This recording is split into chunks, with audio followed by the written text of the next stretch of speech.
आज का प्रश्न है, वायु में एक दूसरे से 30 सेंटीमीटर की दूरी पर रखे दो छोटे आवेशित गोलों पर क्रमशः 2 × 10⁷, 3 × 10⁷ कूलाम आवेश है। इनके बीच कितना बल लगता है? तो सूत्र हो जाएगा F = 1/4πε0 Q1 Q2/r²। Q1 का मान दिया गया है 2 × 10⁻⁷, Q2 का मान दिया गया है 3 × 10⁷, R का मान दिया गया है 30 सेंटीमीटर। तो इसको मीटर में चेंज करेंगे तो 0.3 मीटर आ जाएगा। ठीक है, अब इस वैल्यू को इसमें रखते हैं तो F बराबर हो जाएगा 9 × 10⁻⁹, 2 × 10⁻⁷, 3 × 10⁻⁷ बटे 0.3 का स्क्वायर। तो F बराबर हो जाएगा 3 दूनी 6, 9 × 6 × 10⁻⁹ 14 बटे 0.3 × 0.3। तो इसको कर सकते हैं क्या कि F 9 छके 54 × 10⁵ बट्टा 3 × 3 = 9। तो ये हो जाएगा 0.09। ठीक है, तो क्या करिए कि ये पॉइंट हटाइए, ऊपर 2 0 बढ़ा दीजिए। तो ये हो जाएगा कि F बराबर 54 × 10⁻³ बटा 9, 9 × 9, 9 × 6 = 54। तो F बराबर आ जाएगा 6 × 10⁻³ बल का मात्रा क्या होता है? न्यूटन।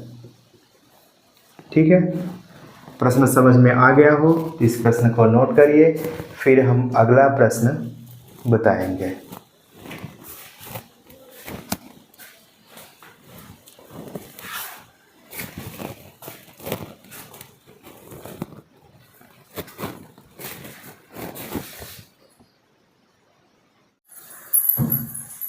दूसरा प्रश्न है 0.4 μc आवेश के किसी छोटे गोले पर किसी अन्य छोटे गोले आवेशित गोले के कारण वायु में 0.2 न्यूटन बल लगता है। यदि दूसरे गोले का मान 0.8 माइक्रोकूलम आवेश है तो दोनों गोलों के बीच की दूरी ज्ञात करिए।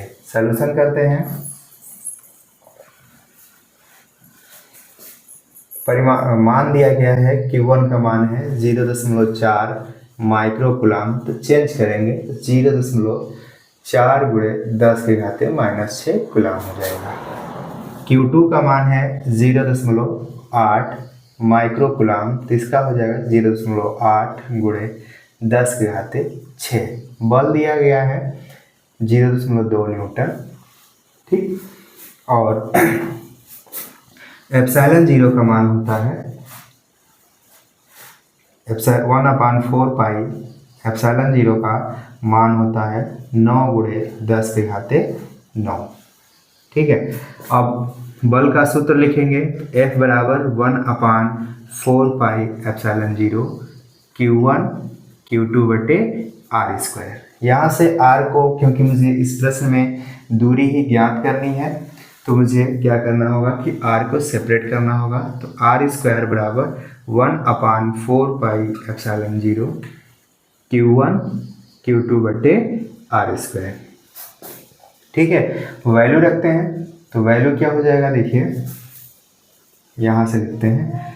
तो r² बराबर हो जाएगा, इसका मान होता है 9 × 10⁹ गुणे Q1 का मान होता है 0.4 × 10⁻⁶, Q2 का मान दिया है 0.8 × 10⁻⁶, पूरे के बटे बल का मान दिया गया है कितना? बल का मान दिया गया है 0.2 न्यूटन, 0.2 न्यूटन। ठीक है, तो ये दशमलव से क्या करिए कि इस दशमलव को कट कर दीजिए, 2 × 9 2, 2 2 के 4। तो इस तरीके से जगह कि r² फिर 9 गुणे 10 के घाते 9, 8 दूनी का 16 यानी 1.6 गुणे 10 के घाते -12। नीचे कुछ नहीं बचा, तो ये हो गया आर स्क्वायर बराबर 16 नवा 144, एक अंक पे दशमलव लगा देंगे, गुणे 10 के घाते -3। अब क्या करिए, दशमलव को एक स्थान पीछे या एक स्थान आगे करेंगे, तो हम क्या करेंगे कि 10 से गुणा कर दीजिए और 10 से भाग करिए, तो आर स्क्वायर बराबर हो जाएगा 144 गुणे 10 के घाते -4। तो आर बराबर हो जाएगा कि √144 गुणे 10 के घाते -4।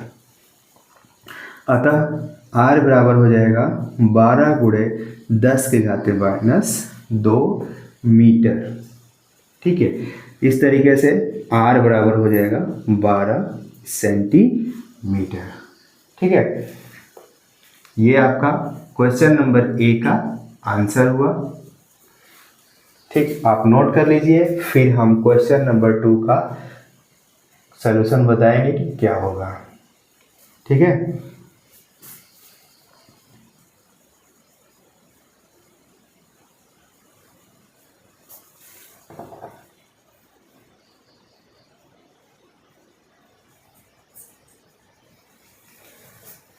हमें आशा है कि इस प्रश्न को आप लोग नोट कर लिए होंगे। तो क्वेश्चन नंबर 2 का सलूशन करते हैं या हल करते हैं। तो कह रहा है कि दूसरे गोले पर पहले गोले के कारण कितना बल लगाता है। तो थोड़ा सा हम चित्र के अनुसार सिखा रहे हैं। ये पहला गोला है और ये दूसरा गोला है। ठीक है, इस पर जो बल लग रहा होगा, जो पहले क्वेश्चन में 2